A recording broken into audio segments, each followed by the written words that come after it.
Hey, financial freedom seekers, Simon Dixon here, and what a week it has been.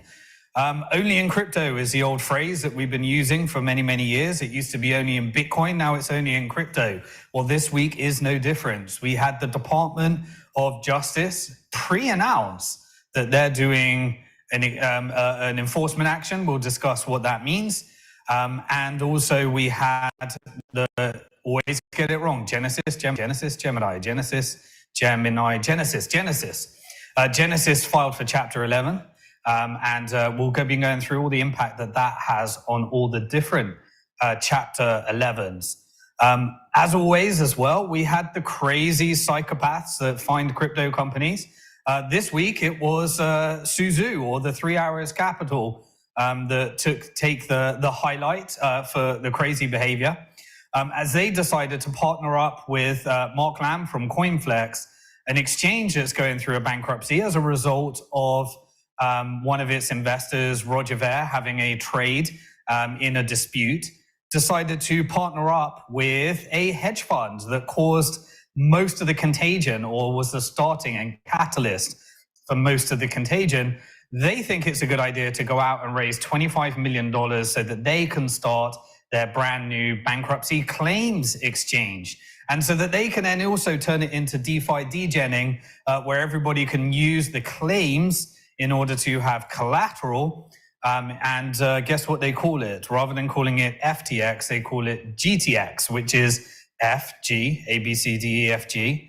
And the logo even looks like FTX. Are they mocking us? Well, this is how these operators, it reminds me of Alex Majinski thinking that it's a good idea to start selling t-shirts in his new company, which also is, while he's being given a ban from doing business in New York, and he decides to create Unbankrupt Yourself to profit from the creditors that he made bankrupt. Interesting ideas, interesting strategies from the crypto villains. Okay, right. Well, today we're going to be really focusing on the impact of Genesis and Gemini, and the impact it has across all the different Chapter 11s, and making sure that you're up to date with everything. As always, after the YouTube, we'll do 30 minutes. I sometimes go over by about 5 minutes, and then we'll head over to Twitter Spaces, where you can ask your questions and we can do a quick Ask Me Anything. And you can jump up on Twitter Spaces if you haven't used it yet. This is a great time to get started. So I'd love to speak to you over there after this. Also, help me out. Hit the like button on this video. Please do that. I know you're probably deaf to hearing it, but it really helps on the YouTube algorithm. So hit that like button, and YouTube will send more love, because there are now this ever-growing community of millions and millions in crypto Chapter 11, the hellhole we call Chapter 11, where of course Kirkland and Ellis is always the winner, as they trade on both sides and support the crypto companies in protecting themselves from creditors. Okay, so let's jump straight in. I'm going to share my screen. Also, just while I'm doing that, I'll take a quick coffee as well, and take this opportunity to hit the subscribe button. If you're not a subscriber, hit the bell symbol, hit all, and every time we go live, you get those daily gym updates. I'll share some of the important stuff that I'd love you to go back as we share this journey. All right, January the 20th, 2023, Chapter 11 updates.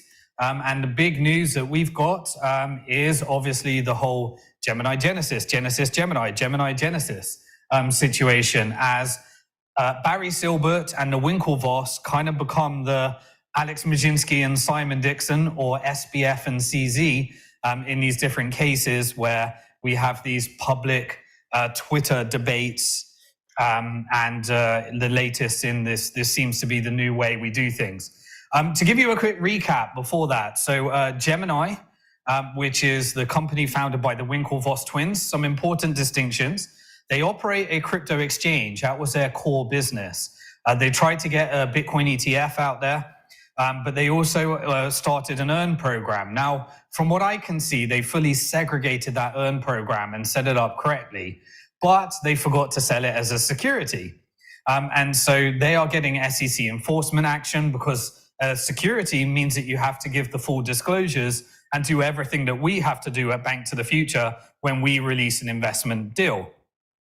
You have to let them know what's happening, and you have to make sure that people are suitable.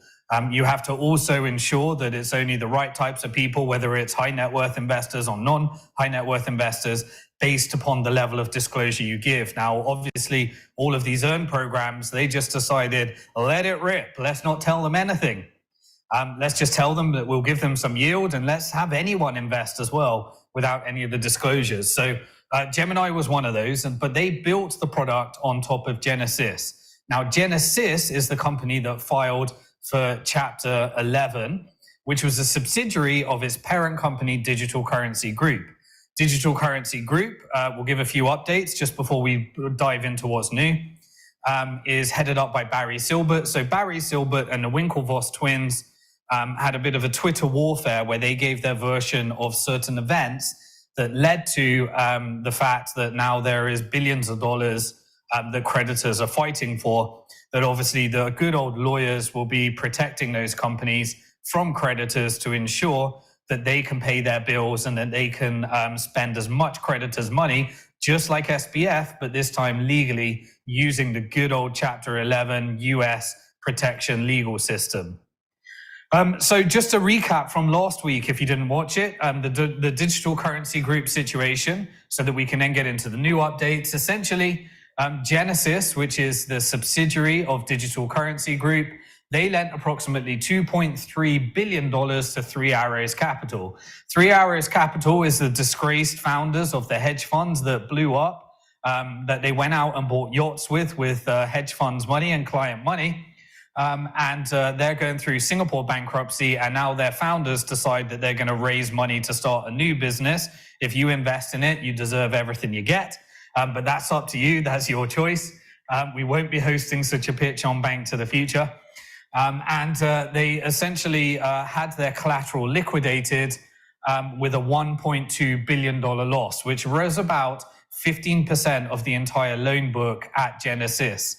Genesis, the lending company that was a subsidiary of Digital Currency Group. So that $1.2 billion was, they liquidated the collateral, and obviously they were giving favorable terms that led to the fact that they could have a loss, because we were all told that these are over-collateralized loans. And obviously we found out that they were, Three Arrows Capital was negotiating all these more favorable deals without the collateral, while the good old retail people, when they were borrowing, they had to have over collateral as well. So Digital Currency Group then signed a 10-year promissory note to take on the loss away from Genesis and put it over to the books of Digital Currency Group, the parent company. And then Genesis used some magical accounting and complete misrepresentations to add a $1.1 billion current undisclosed asset. Now, a current asset is assets that have to fall due within 1 year. This is 10 years, so completely the wrong place to put it. Plus, that 1.1 billion is probably only worth about 300 million when you actually mark it down. But 3AC used this in order to buy shares in GBTC, which is the place where you can buy shares backed by Bitcoin in order for pension funds and retirement funds to gain exposure to Bitcoin without having to own Bitcoin. They can just do it through their traditional broker. So they were using it in order to take advantage of an arbitrage trade where essentially the shares were trading at greater than Bitcoin, and that trade went wrong as the market blew up. And the profit basically was being made by 3AC. That blew up. The risk was being taken by Genesis. And the fees were all being collected by GBTC, which made their way up to Digital Currency Group in this horrific, undisclosed amount of shenanigans, essentially. So Genesis then used GBTC as collateral in this loan, and so therefore it leads to the situation that we are in today, where Genesis needs to file for bankruptcy as a result. Now, because of this, because they were not disclosing these relationships and how yield was being generated, essentially Genesis and Gemini this week, or is it last week? I can't quite remember. Things move so fast. received a enforcement action from the Securities and Exchange Commission, which Genesis and Gemini, the Winklevoss twins, came out and said, SEC, not helpful. We're trying to figure out how to get the money back from Genesis, and you're coming along and not making things easier. Not really saying that they, and they were saying that they were in touch with the SEC all along. And I guess the SEC was taking their predatory action to ensure that only enforcing when these companies were bigger and doing too little too late. And so Genesis now today filed officially for Chapter 11. I was sharing that this is coming, inevitably, predictably, and guaranteed. People were saying to me, FUD, but most people knew it was coming, and it was factored into the price as well. So it's a non-event from the price of Bitcoin-wise, because most people, unless you're sat under a rock, were expecting this to happen. So they listed out all of the top creditors. Now, the difference here with, say, an example like Celsius and Voyager is they were essentially a crypto lender of crypto lending platforms, hedge funds, and institutional investors. So because their creditors are all sophisticated, high net worth, they really probably gave, whether they gave the disclosures, they get different levels of protections from the SEC because they are all institutional, and the numbers are pretty crazy. So I analyzed and had a look at what we could think about and what was coming up, if there was any contagion from that. And I posted out on Twitter some of the things. So I'll go through those right now. So the first thing, no surprise, apart from a bit of a discrepancy in the numbers. So Gemini has a $765 million claim against Genesis. Now we know that that's not Gemini investing their own money. That's Gemini going out to retail and accredited investors. And they said it was a $900 million hole. So look forward to seeing, give or take $100 million. We don't care about that in crypto anymore. We look forward to seeing, where that discrepancy lies. But the official Chapter 11 of Genesis disclosed that there's $765 million creditor. It may just be a discrepancy in the price of the crypto assets because they use the price on the pre-petition date. So there's been a bit of a correction in the price, maybe that accounts for some of the discrepancy. One individual, Jesus, they had a $462 million. So the way that they do this is that they anonymize the names of individuals, but they list the names of the companies in the Chapter 11. So we saw the Chapter 11, we can see that. One interesting one was Van Eyck Income Fund. Now, Van Eyck is a institutional professional company that puts together and is famous for putting together lots of exchange-traded funds. They've been fighting with the SEC in order to try and get a Bitcoin ETF approved based upon spot. So was Digital Currency Group, and so was Gemini, the Winklevoss twins. So between those three companies, Digital Currency Group, Van Eyck, and Gemini were really the first ones to try and do it. They were all trying to get the ETF approved to try and create a more superior way for institutions to get in on Bitcoin. The SEC didn't approve any of those, and so therefore we find ourselves with this inferior product called GBTC, which just completely goes out of whack and out of sync with Bitcoin, and really was the trade that blew up 3 Arrows Capital beyond any fraud or whatever we will find out as that bankruptcy. But that's not a Chapter 11. That's happening in Singapore. Also, we found out that one of my portfolio companies, one of the Bank to the Future portfolio companies, Abra, was listed as a $30 million creditor as well. We reached out to Abra to try and post an update on the investor zone for Bank to the Future investors. But also, Abra is a Digital Currency Group portfolio company as well. So you can see that some of those portfolio companies were exposed. Hopefully, Abra has been diversified enough. I know I have regularly spoken to them and asked them about what their level of diversification, and hopefully, this 30 million exposure. But we look forward to receive an update on that. But they were listed as one of the creditors. Also, Ripio, I'm no longer a shareholder, but I previously made an investment in Ripio. This one broke my heart. They were listed there as a $27.5 million creditor. This is a financial services company that really focuses on providing financial services to those in countries suffering hyperinflation like Venezuela and Argentina. And I noticed that they were there as a $27.5 million creditor as well. Ripio is also a digital currency group portfolio company as well. So we see these conflicts where digital currency group is an equity shareholder in some of those creditors. I know very well the conflicts between being a shareholder and a creditor. And my approach to that is just simply disclosure. Really looking at how the bankruptcy process works. Normally shareholders get wiped out and creditors, but it all depends upon the structure of the different notes, investments. So I'll be giving updates as we see that, but really hope that that hasn't affected too many in those regions. And so it was really, broke my heart to see that. And let's hope that the disclosures were made. But my guess is that, again, by not following securities laws, as those disclosures were not made, and investors may not have appreciated or understood the risks that they were investing in, and they may not have been reaching out to the right types of investors that can invest in those risks. What else did we see there? A total of $3.5 billion in this Chapter 11 case. So last time I looked on the public disclosures, it was about $8 billion of assets. It looks like $3.5 billion.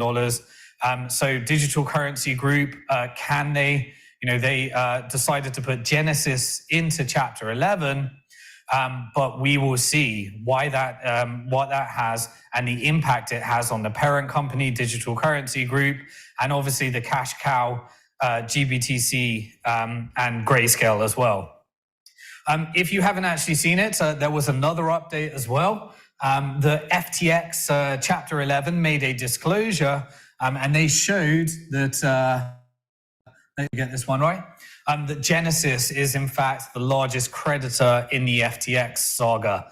So originally Genesis disclosed that they had a small exposure, and then it kept getting bigger and bigger as they disclosed more. And then now we can see on the FTX Chapter 11 that the exposure for Genesis was approximately $226 million exposed to FTX. And so we see now these Chapter 11 on Chapter 11, and guess who wins the Chapter 11 versus Chapter 11 cases? Well, they bankrupt estates, sue each other, and the lawyers all get paid. And so obviously this is a feeding ground for the vultures of lawyers that can now legally spend client money, dilute how much the creditors will receive by entering into these Chapter 11 v. Chapter 11 wars and cases as well. In some cases, double dipping. Let's cover some of the double dipping cases as well. If you did not watch it, it got about 16,000 views in these times. That's quite a lot of views on my YouTube channel. Used to get hundreds of thousands, but this always happens in bear markets as those fiat thinkers don't appreciate that Bitcoin thinkers make most of their money in bear markets. And so the number of views go down. But if you are a creditor or if you are a shareholder in GBTC, there is a shareholder takeover initiative ran by David Bailey on redeemgbtc.com. But check out that video on YouTube if you want to go deeper into GBTC. By recap, GBTC is another subsidiary, so like a sister company of Genesis, which is a subsidiary of Digital Currency Group. Now that one is the one that caused, when the trade went wrong with 3 Arrows Capital, that caused a big chunk of the contagion, and also because it was being used as collateral. And Digital Currency Group is, in fact, I believe, one of the largest shareholders in its own GBTC, the Bitcoin Investment Trust. And so we are going to see all of this unfold as we enter into these cases. Now, let's talk about some of the Kirkland and Ellis strategies of double dipping. Now, obviously, I think with conflicts, they start to use different law firms. I think Aiken is one of the ones that they're going to be using. But the point is that Voyager is headed up by Kirkland and Ellis law firm, heading up their Chapter 11 case. And Celsius, they used Kirkland and Ellis for their Chapter 11 case. So they think it's a good idea because Celsius, the competency of the case, they forgot to fill in their claim form for Voyager for their $7.7 million claim. And so Celsius are coming back and suing, saying, we missed the bar date. And Voyager saying, screw you. So we've now got Kirkland and Ellis that present both sides of the equation. I'm sure they'll rip through that $7.7 million claim, double dip, charge Voyager, charge Celsius. They'll probably put another law firm in there. But just like we saw with the Jason Stone case against Celsius, that you can go after the companies, you can enter into these lawsuits, and then probably you just rip through all of the money that was going to go to creditors, and the lawyers rub their hands together and say, thank you, America, land of the free, where we protect the companies that screwed their creditors, and we get to take all of their money legally, and we get to be SBF and Alex Mizhinsky, but all within the protection of the good old US legal system under the protection of the judge. And so they started to see that. We will see the result of that, or the hearing will happen on January the 24th with a good old Kirkland and Ellis, on Kirkland and Ellis, double dipping, representing both Voyager and Celsius, putting in some other law firms so they may dilute a bit of their gains by giving it to somebody else. So we can rip through the $7.7 million and give that away from creditors and over to the lawyers. Just as a recap, on the Voyager side, currently, so this is a really important one because we get to see the result of the bidding process. Rather than FTX, when they were trying to hide their fraud because of the loans that they were making with Voyager, it went down from a $50 million bid from FTX to a $20 million bid by Binance. Also, the regulators dispute and said you can only do this if you have the money transmitter licenses to distribute creditors' funds. So the Voyager UCC put together a thing, some different clauses where people are not too exposed to Binance in case something happens to Binance. But those where they don't have a money transmitter, Binance has 6 months in order to get those licenses, or you will get a cash liquidation from the funds that you held on Voyager. And the lawyers said it's going to cost an estimated $68 million to unwind Voyager. So even that $20 million will just pay for less than 1/3 of the fees just to unwind this damn thing. So that Binance bid is not going to get anywhere. It's going to be a loss for creditors. And the recovery has gone down by using the different rates from 71% to 51%. We have redefined the 51% attack, where Bitcoin 51% attack is now being used in Chapter 11 courts by these different processes where you only get, rather than 71%, 51% rather than issuing assets as well. Right, so the other different news. Now, the exchange that no one's heard of and no one's ever used, unless you're a regular user on the dark web, was Bitzlato.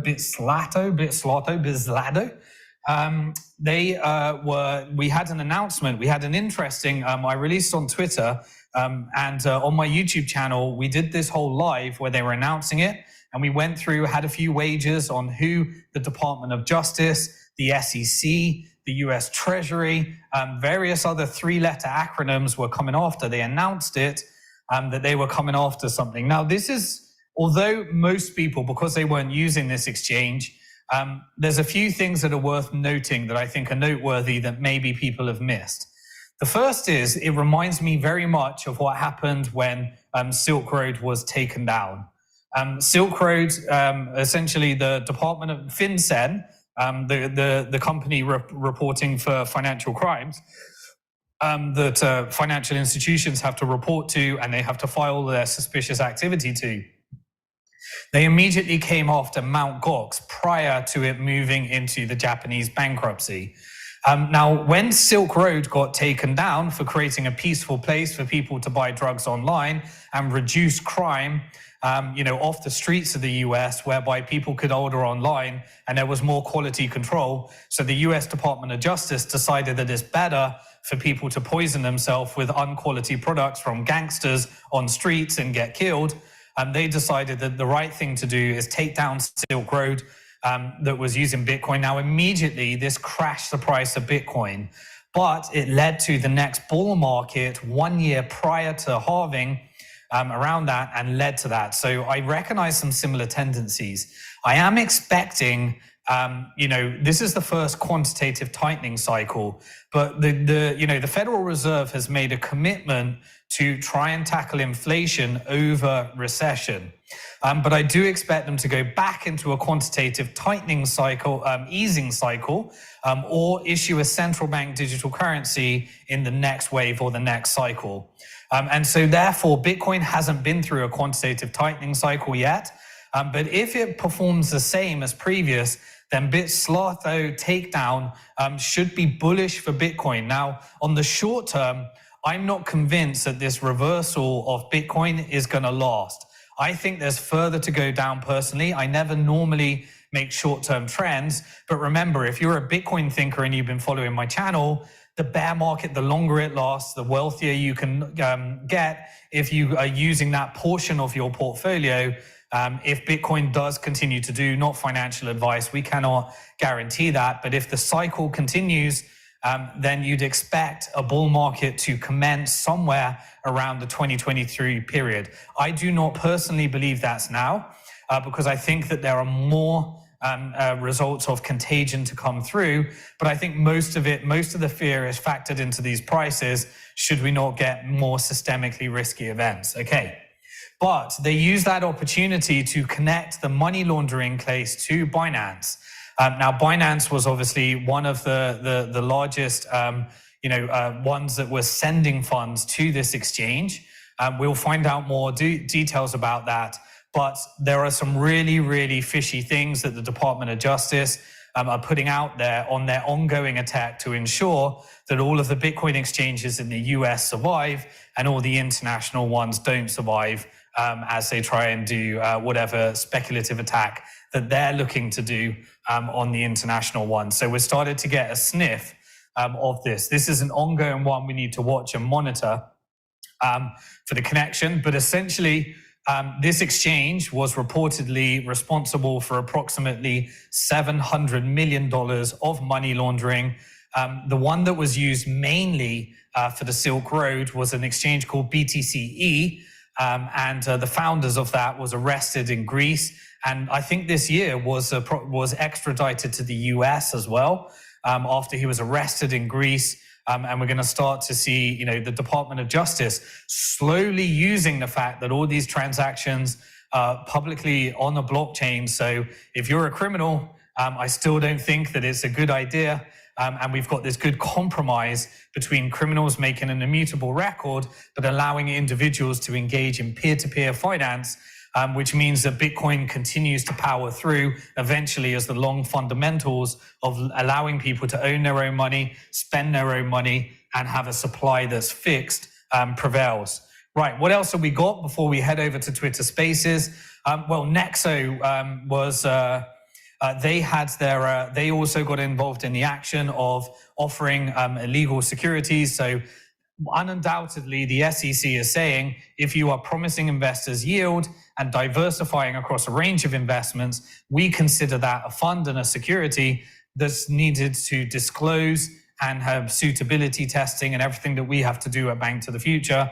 And so the SEC took enforcement action against Nexo. They decided to stop US business as well.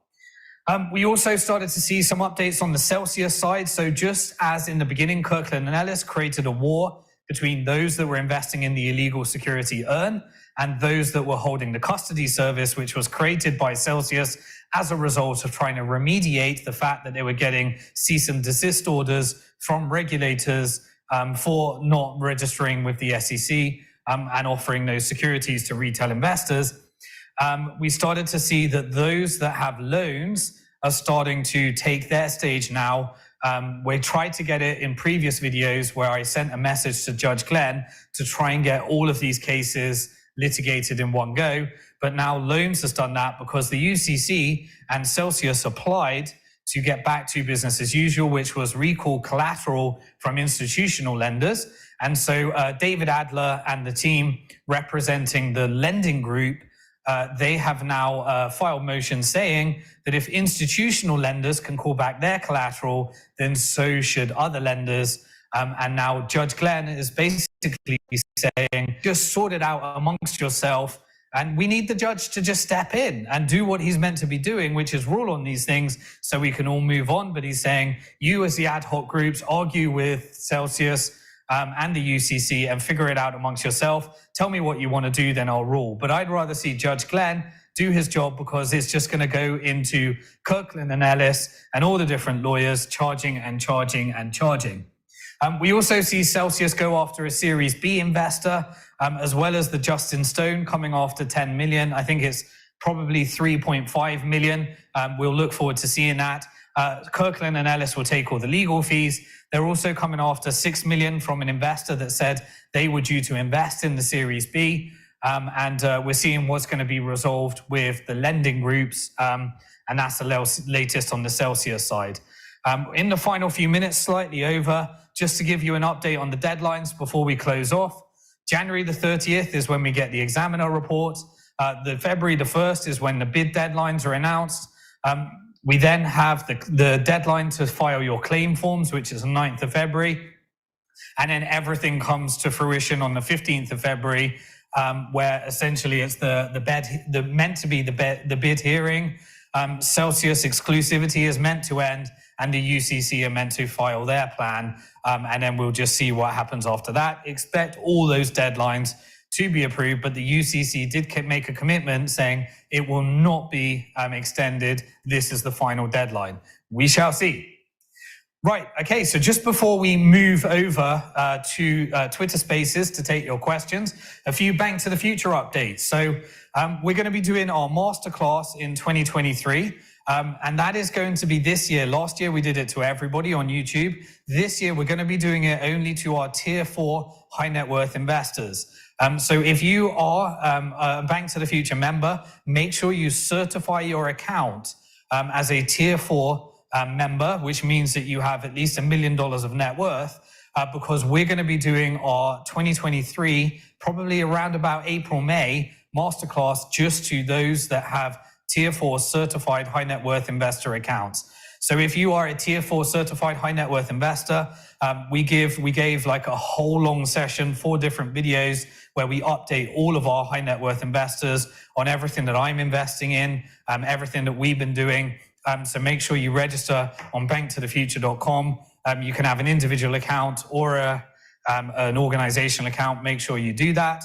If you're not a high net worth investor, check out this video that I released this week. And this video, it was on how to access investment opportunities. And I won't do a spoiler alert, but I shared with you exactly how I went from a broke, completely in debt, owing hundreds of thousands, investor to individual to becoming a high net worth investor. I think I want to give that, and on my YouTube channel, I create content for those that aspire to be a high net worth investor, so you can access such opportunities. So make sure you check out that video. Many people enjoyed that one. Take the time out, schedule it into your calendar. You need about 30 minutes. I think you're going to find it a really worthy investment if you're not a high net worth investor yet. Also, remember, if you want to get access to the 2022 masterclass, once it's done to high net worth investors, we make it available to those. Head over to retirementplanb.com/book. You can get my 4-part video series on how to prepare for the Great Depression of the 2020s. You can get a copy of the first published book in the world to include Bitcoin that I released in 2011. It got people into Bitcoin. It forecasted central bank digital currencies and many of the technical trends. And you can get a free copy of that, and also the 2022 masterclass. So head over to retirementplanb.com/book.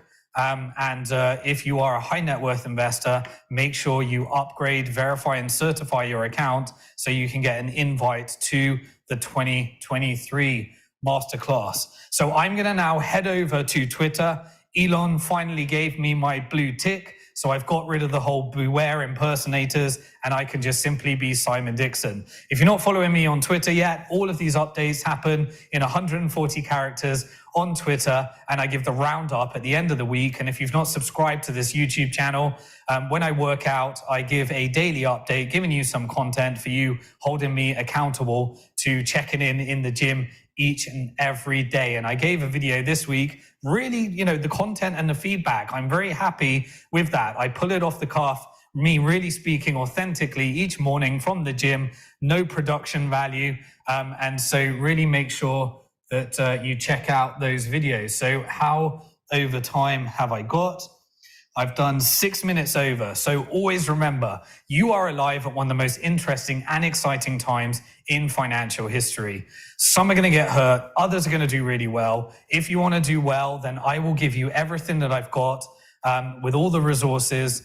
And so subscribe to this channel, hit the bell symbol, hit all, and go over to Twitter right now, where I'm going to be doing a live AMA to take your questions on any of these subjects. Just meet you as well. Love to meet you. And do me a favor, if you enjoyed this, hit the like button so YouTube gets this in the algorithm to more people. We will be doing this with peace, love, and unity as always. And I will see you next week. But right now, I'll see you on the Twitter space in the AMA. Peace.